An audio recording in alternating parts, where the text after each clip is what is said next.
Welcome to the Ask Faleskini podcast with a guest. I'm proud to present Neil Twa, investor, entrepreneur, speaker, author, and also a podcast host. Neil, please tell us more about yourself. What is your story? All right, simple terms. I grew up with the internet. So, not the internet of cell phones, but the internet of the internet, which was coming online when I was in college, which was good. It actually saved me. I went to school to become a musician, and I come to find out I was good, but I'm not that good. And I was going to live in a van down by the river, which is cool today, but not cool back then. So I switched gears and got into business management and took the idea that internet and e-commerce was something I wanted to do, digital commerce, and rode that into the corporate world for a while because that's where the money was being spent. Got into a startup called Sprint PCS, which launched some of the first mobile phone devices into the internet, which was fun because that grew extremely fast. I was the 5,000th badged employee. I was working as a contractor doing development, and I applied for a full-time job, and they said, "Hey, you're in. Come on in." And I was helping to manage the infrastructure of knowledge and information that they were using to support the cell phones from the divisions, the business, the marketing, and the customer reps. And that took off extremely fast. We got to 80,000 employees and 25,000 reps by the time that I left. The project was pretty successful. We had done the first implementation of knowledge management and infrastructure into an enterprise, which had search engine and learning engines and machine language learning behind it. It was one of the first times that it actually entered the market. And then IBM said, "Hey, you're doing a great job with this project. You've done so well. Why don't you come over and help us manage some projects like this in IBM?" And so they hired me into IBM, which was fun. No degree, but I figured out real quickly it's who you know that gets you somewhere, and it's gets you in, and it's what you know that keeps you there. And I really knew what I was doing, so that got me into a year, almost 5 years with IBM, which was great and it was fun. I learned more about artificial intelligence and machine language and knowledge management and systems, and worked in high tech and oil and gas and all these cool industries, and got to sit on the boards of some of the largest companies in the world, and got to spend some time in New York City and Wall Street, which was fun. And it was just a really cool ride. But I realized, I'd always wanted to be entrepreneurial with the internet. It just wasn't the right time. And in 2005, my mentor, who was my uncle, died.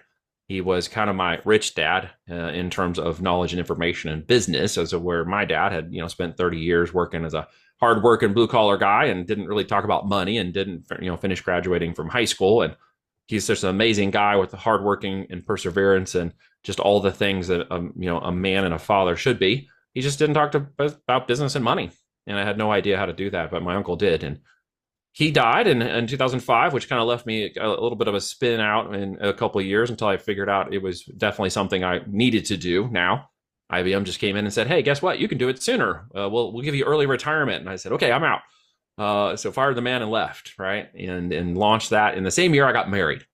I started my business, and then we found out we were pregnant in that same year, and then she went on bed rest. So we went from having good and great dual income, high income earners, getting our first child, no income, and starting a new business. So, that the epitome of being concerned about when to start a business in life, that was full throes. That was in the middle of it all, right? I now have 4 daughters. I've spent the last 17 years in business for myself since then. Launched a number of high-tech businesses in oil and gas and in the marketing and mobile space, and in the e-commerce space. I really dialed into the physical private label brand side of the e-commerce space. I had digital, and I wanted to own the actual products and kind of control the whole thing. And I launched those in 2012, had our first successful 7-figure brand around 2015. And then from there, just kept launching multiple brands. Went on to teach other people and coach and consult with a lot of companies, both startup and large, 30, 50 million plus in size, and launched a lot of brands ourselves, done more than 8 figures in sales a year on the business. I have 8 or 9 brands under our control now, 20 within our brand control, and are now acquiring businesses. First one hopefully will be acquired by the end of this month in February, depending upon when you're listening to this recording. And then we have 2 more right behind that are in LOI as well, and a goal of acquire a minimum of 5 of those companies this year as part of a private equity portfolio that we're a part of now. For operations and control and growth. So kind of went to full circle, went through all the Kiyosaki quadrants of life, if you're very familiar with that, and even played the rich dad poor dad thing before you knew it was happening in my life. But yeah, that's kind of me. Now I'm busy talking about brands and doing deals and building more brands, and working on exiting and acquiring brands is kind of the overall thing that I do now during my week. Amazing. I have so many questions I want to ask. Okay, cool.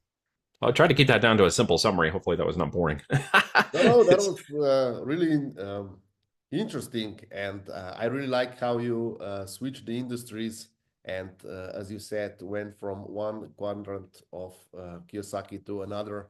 yeah, I pivoted. Yeah, that is amazing. So it's a success story as it should be. And what I would like to know about the brands, Yeah, digital world, so much have or has changed over the last 20 years. yeah, Um, it has changed. when we went to college, they all talked about marketing management from Kittler, and we read all this stuff. And now we are more in economy that is based on attention. So, what is the key to manage Hmm. or starting a good brand in this attention economy, if I may call it so? Well, I mean, branding today is a matter of something as simple as popping off a viral video on TikTok and getting a million people to see your brand and buy your products and become a recognizable influencer or a brand influencer or even the product influencer if it's your product. So brand can be a number of things today: a personal brand, a social media brand, a physical brand, a private label brand. These are all brand types. For us, we've really focused on the brand strategy of the physical product itself, and then can tie in user generated content and influencers into the back end to kind of create more of that viral effect, that social and audience conversation that happens out there in the public square. But for us, incubating the products and determining brand opportunity, we started on Amazon with that because it was a great way to incubate the products. It's, in 12 years, that's changed dramatically since Amazon has now taken over, most of the market share in the United States, 50% of it for, product delivery and brandability. With that, I can create a brand no one's ever heard of. I can leverage Amazon's brand and customer base in order to take it to market, and I can incubate it to seven figures or more while discovering the rest of the market opportunities, the rest of the product opportunities, and then move it into additional channels of sales beyond Amazon to increase its value, to increase its intrinsic value towards its acquisition, and to put it towards a place where it's in a multi or omni channel strategy across multiple channels, acquiring customers, building up subscriptions and revenue, and servicing a larger customer base across the rest of the market, even across the rest of the world. So it really has to do with understanding, which particular types of products or what the heck do I actually sell in the marketplace. And that's an iterative conditional process of learning to move from a consumer driven mindset to a business and producer mindset, right? Which takes time to condition away, 21 days, to change. 18 minutes a day for 21 days, and you'll change anything you want to change. And then putting yourself in an understanding of like what the actual numbers and metrics should look like. What do I actually sell is also defined by how much profit I can make on that product to build the business, grow the business, pay myself, hire other people, get the going concern to a position where it could change my lifestyle, change my family's business opportunity or financial opportunity, create generational time and wealth freedom, and give you the opportunities you hope it would become. Just know that on average, it takes 3 to 5 years to build a going concern that can be going for the next decade. Most businesses fail, 92% of them by Department of Commerce statistics fail within years 4 to 5. 8% survive. So what is the difference in my business in 17 years and the multiple businesses that I've created? What's the 8% difference? And it usually gets down to choosing the right product, right narrative, and right operator, right? And with the profitability and operational controls that continue to pivot and grow in the market, you can take a physical product brand and continue to move it year over year, innovating and adapting that product and brand so that it stays in the market for a long time. Because mostly brands live on and products die. They have a life cycle, right? And if you build a brand, the brand can live on for quite a long time. Does that make sense? Yes. I'm just curious, how do you get the right operator? We hear so much about the right product, and I don't think this is simple in any way. But uh, getting the right operator, how do you go about that? Yeah, you can get the right product in market, but you need a moment in time in which either through tenacity or a little bit of luck, someone and enough people see the product and it grows some momentum and it sort of takes off, right? Which is one of the difficult things for any startup is to get those people to actually see that product. For the component of the business side, it is really understanding the profitability and growth of the business so that you can sustain its growth over time. And that isn't a product driven narrative at the end of the day. That's a brand driven narrative. So when it comes down to the operator, it's training up somebody who understands that. It's building them through a conditional learning process. They won't inherently know it necessarily in the area of e-commerce. They might know it in business somewhere else. They may have understood it in a real estate deal or a software deal they did or a business they're running. They may even understand it because they got 20 years of business experience inside of a company that produces a product or service. What they won't necessarily understand is, what does it mean to be the business owner who controls that aspect of it? You can have somebody that comes in with 20 years of financing experience, but doesn't understand yet the finances of e-commerce. Learn the finances of e-commerce and become a great operator. Most people think it's all tactical. It's actually an inverse relationship. First, it's strategy. So when I actually wrote the book, Almost Automated Income with FBA, it got misrepresented initially because people thought it was a guidebook, because that's kind of what they expect in the market is a guidebook. But what they don't need is another guidebook, because you can go to YouTube and get a 19, follow along with a 19-year-old if you want. I've taught a 19-year-old high school dropout how to do this, but it wasn't the mechanics that made him the money. It was actually understanding the strategy of the business. Then he learned how to apply those economics to it. And eventually he even helped retire his dad and put his dad in an operations position and taught his dad how to do it. So we train operators personally in our business up from aspiring entrepreneurs who want to learn how to do this business model. We train them through the conditional effort of learning and spending 12 months going heads down and executing in their own business, right? Done with them, to teach them how to do it effectively, to train them how to become a serious operator, to understand the major 5 points that they have to do in the business, control the business and finance the business, and understand the cash flow and understand the taxation and formation of it, as well as the indemnification of the products in the business and defensibility and the legalities of it, as well as the tactical aspects of their first channel on Amazon and how that actually works. But mostly we teach them the strategy of the business goal and what timelines they should expect to accomplish that goal and what particular metrics they should be able to hit when they target a specific price point and product type in the market. Okay, and from that, they can then follow what's called a 5x5 green light process and identify 5 products that have physical products, of course, and can generate 25 unit sales a day organically. From there, they now have enough time, they have an energy, they've got enough money, $300 a day in profit minimum, to understand how they're making money and how to repeat that process, and then train them into an operator status. Over time, we teach them how to become CEOs in years 2, 3, and 4 as the business goes into growth, profitability, hopefully scalability within 4 to 5 years, and then train them how to become CEOs of the business as they're learning the base operations and can then replace themselves, creating a force multiplier situation by getting them out of the marketing and getting them out of the day-to-day stuff and getting them out of their own calendars and getting them out of things they do now, putting them in a CEO position. So we actually train them up from within our enterprise by giving people an opportunity to work with us on a one-on-one situation for 12 months. And then I raise up operators who actually run my companies. That is amazing. And I'm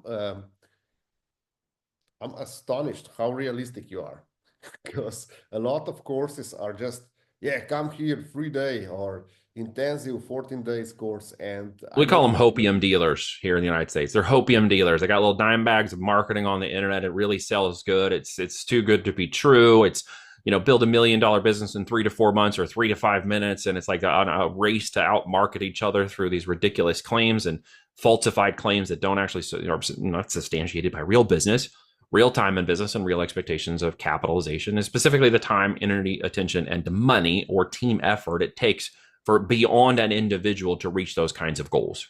At the end of the day, most people cannot reach them as an individual. They need support. They need help. They needed infrastructure. They needed software. They need other things. They need to know how to walk the process. And that's why I don't have a course. And my program is actually a consulting and software provider with SaaS tools and mentoring and training and information and knowledge bases and chat agents and virtual information sources for just-in-time information, real-time calls and access to us, because I'm building only a small group of operators. I take a very small group of people in, usually 5 to 7 in an intake, and then I shut it off.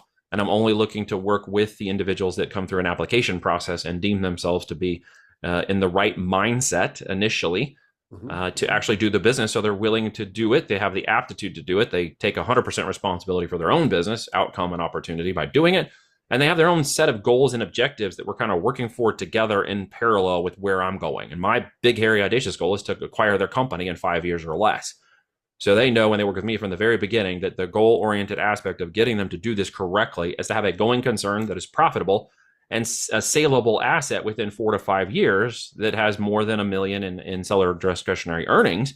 So we can actually acquire it through my PE group. There's a buy box that I'm looking to hit. And when that buy box goes, I basically tell my PE group, this is a company that I have an interest in. Here's an operator. Here's a business. Would you take a look? And they pull it to the top of the list and say, yeah, let's take a look at that business first. So that's my big, hairy, audacious goal. And my win is really for an acquisition of that company. Yeah, that is amazing. It's really the concept that everyone is looking for. And because I do believe that business needs like 3 to 5 years to mature. Minimum 3 to 5 years. And if not taken with the right time, energy, attention, and money, then what you're going to find is that they don't have the legs to reach the point of success because it doesn't come in the time frame that I want to define it. It comes in the time frame when the business defines it by market and sales and opportunity potential. And a lot of times where people will fail in any business is they fail to capitalize on the opportunity when it presents themselves, either because they didn't realize how much it was going to cost. They have a fear of success and what happens if I risk larger, risk to reward ratio, and or they simply haven't given themselves enough time in the market to capitalize the opportunity, and they simply run out of wind, run out of air, run out of money before they make it. And they end up failing. I agree. So now to my favorite topic, midlife. Okay. Uh-oh, midlife crisis or midlifers? Yeah, midlife crisis. Yeah. Midlife crisis. When we start acknowledging that maybe our job is not what we want to do in our life and we would like to find something else. So if someone wants to become an operator, you already said it needs 3 to 5 years.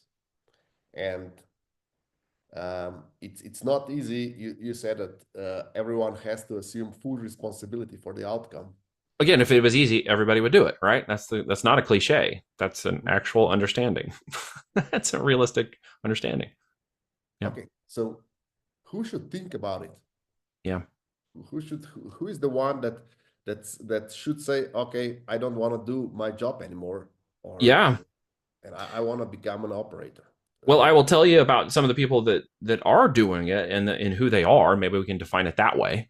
I've got someone who works 40, 50, 60 hours a week as a pharmacist with 2 kids and a wife, young family, and he's not wanting to spend 50, 60 hours away from the home anymore doing pharmaceutical work and standing there on his feet all day. So he's making an effort and a plan and is now achieving that goal of reaching enough revenue and profit to actually pay himself, pay the business, and be able to look here very shortly at leaving that position because the business is now able to sustain his family. So his goal was to get home. His goal was to get off the road, get off the business, get off his feet, and put himself in that position. He's a pharmacist, and he started when he was he's about 35, 38, somewhere in there. I have another gentleman who is roughly a little bit older than that, 40, 45 years old. He was a fighter pilot, 20 years, military fighter pilot, wanted to get out of the fighter pilot game and wanted to know what his next steps was. Very tactical, very smart guy, quick on his feet. He flew a fighter jet. And he was started to process and became successful at it. And, realized that there were things that out of that process he wanted to do, even more importantly, by spending time in attention with his family. And that was where the focus came, as where is he putting his attention? Where is he putting his freedom, his free time? And at that point, he had no control over his free time. And that's one of the things he wanted to gain back with this process, right? Was control of his free time. I've got another guy who, he's getting close to an exit. He started the business and came in and was very frustrated with the business. He's got 2 young daughters, and the frustration was coming from how much he was making versus how much he was spending in the business. And he didn't understand how to get it to actually move past the $30,000 a month that he had it in sales. And really what it got down to was there was a mental shift in realizing his time, energy, and attention were focused on very future things down the road. And they weren't focused on the activities he should be doing like daily, weekly, monthly right now. So he was so future focused on what if, what if I don't do this? What if I go here? What if I spend that money? What if I don't have the retirement? What if, that he wasn't actually doing the things he needed to do in front of him right now to make this concern an opportunity for his family and for himself that he intended for it to be when he started it all. And he's about to give up. And so we went through more of a restructuring of himself in that time frame to look at it very differently, look at it from a more of an abundance mindset today to create abundance in the future, and then reshifted his understanding of how Amazon's algo and systems actually worked so that he could get the effort that he was putting into it, actually get it to reciprocate correctly, which it wasn't. He was fighting with the system in actuality. We changed those things and he got to 100,000 a month in 4 months. Okay, that was his case study, David LeBlanc. You can check it out on my podcast. The end is that he needed a shift in mindset in order to listen and change the way he was acting. And it was really to stop thinking in this fear-based mindset that now that I got to my midlife, which he is, that what's going to happen, what if I don't have college? What if I don't have this for my kids? What if I don't have enough fund to retire? What if I don't have enough? I mean, it's the same kind of concern over and over again. What if this isn't the right time to start the business? What if my wife or significant other doesn't want me to start the business? What if, I risk the capital and nothing happens? Can I get a guarantee? No. There's no guarantee in life. So these are similar kinds of problems that everybody gets into. Well, I've got kids, Neil, you don't understand. Well, no, I have 4 kids and I've been poor before with 4 kids and went bankrupt in a bad business deal that I had to turn around. I understand what the struggle is. I understand the concerns. I understand the risk. But Neil, you can say that now. It's easy for you to say, well, no, it hasn't been easy. I'm working on this 17 years into it. So, if you think you want to take 17 years to do it, be my guest, but I can actually show you how to do it in 4 to 5 years. So I don't recommend taking 17 years to do it. You can go on your own and take a lot longer and probably cost you 5 to 10 times more, because these kinds of businesses can be easily mistaken as simple opportunities because of all the noise that's out there. But in actuality, when you work the process and deploy the capital correctly, they can become great business models, good going concerns with good profitability. You just have to get down to practicality and understanding what's happening.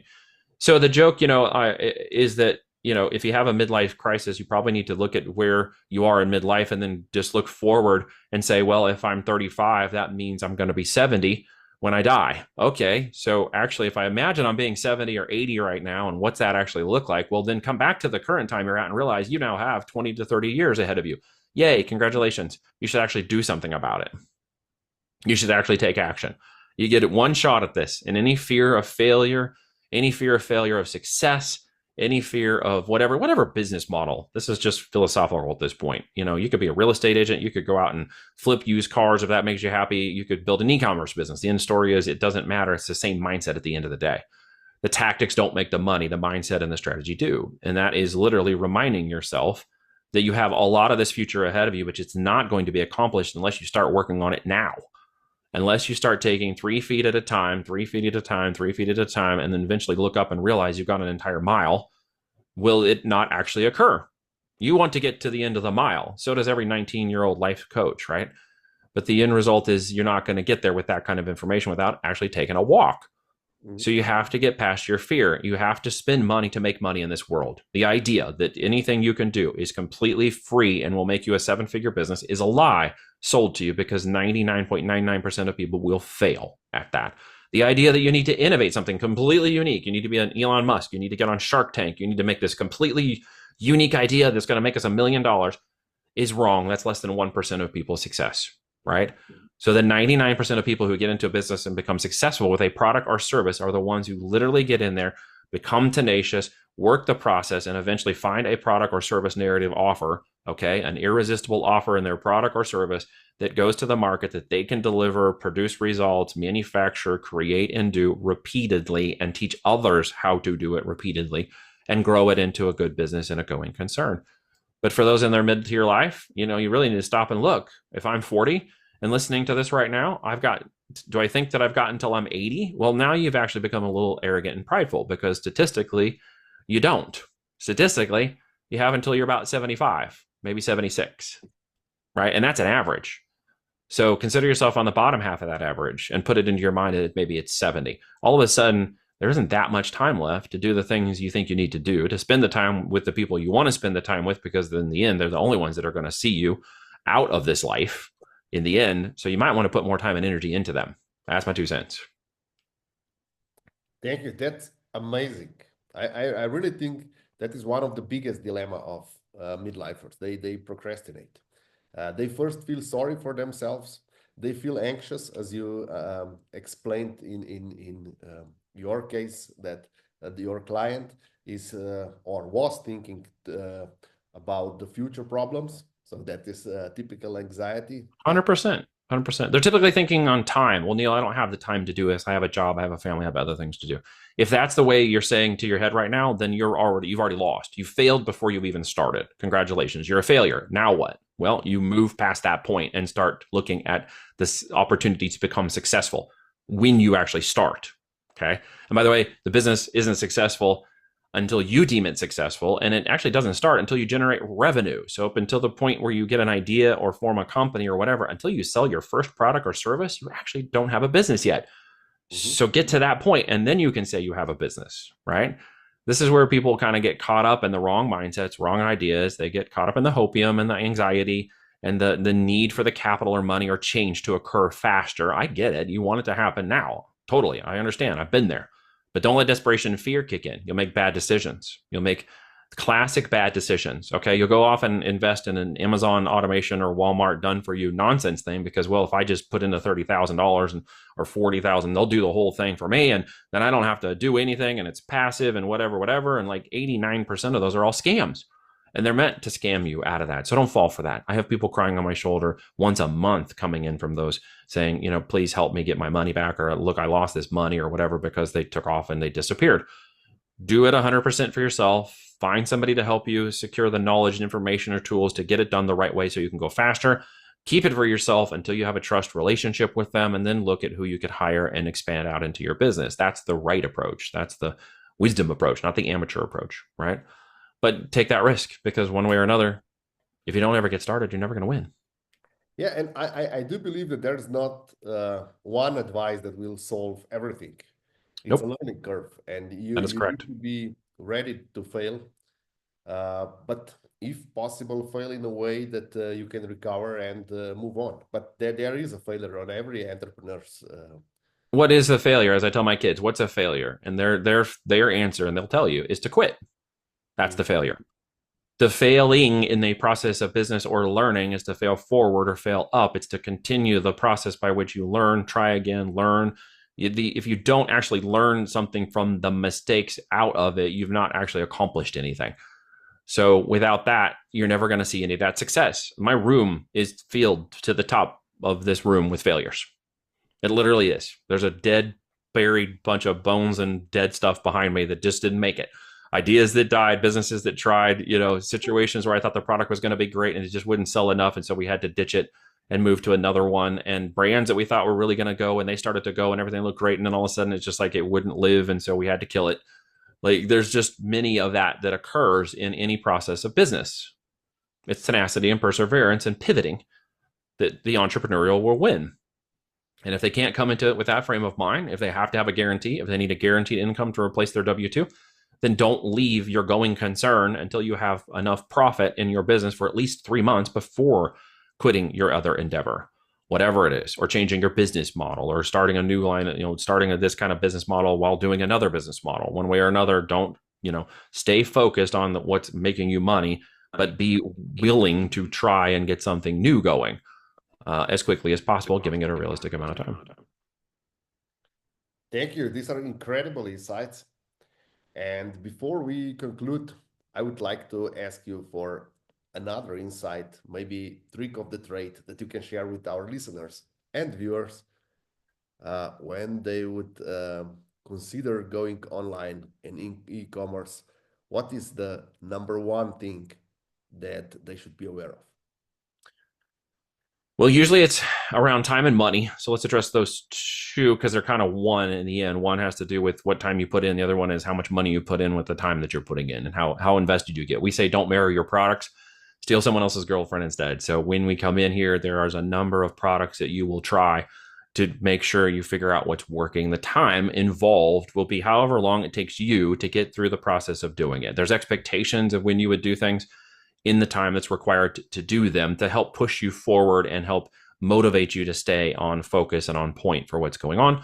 But at the end of the day, time is sort of a relative statement. We all have the same amount of time. It's the one thing we can't purchase enough of. Okay, it's not an infinite resource.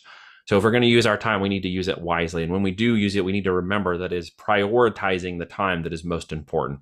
If it is not a priority for you, you will not make the time for it.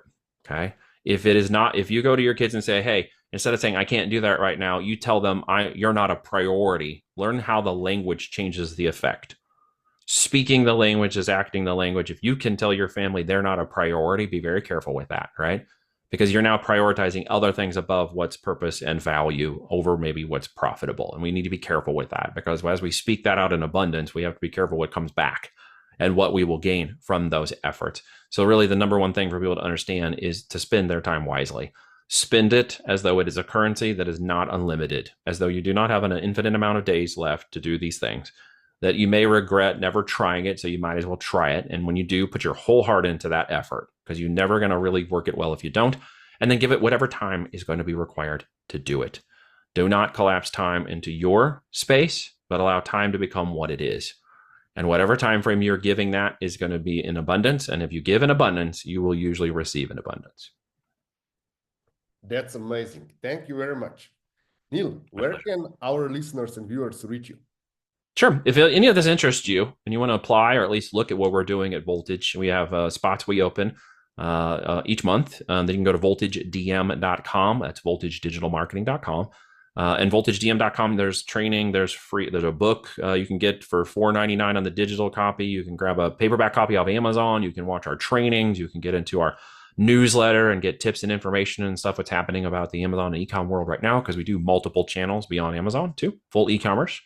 And, give me a message if you think you might be interested in learning more about what we do. Thank you very much. My pleasure. Thanks for having me on.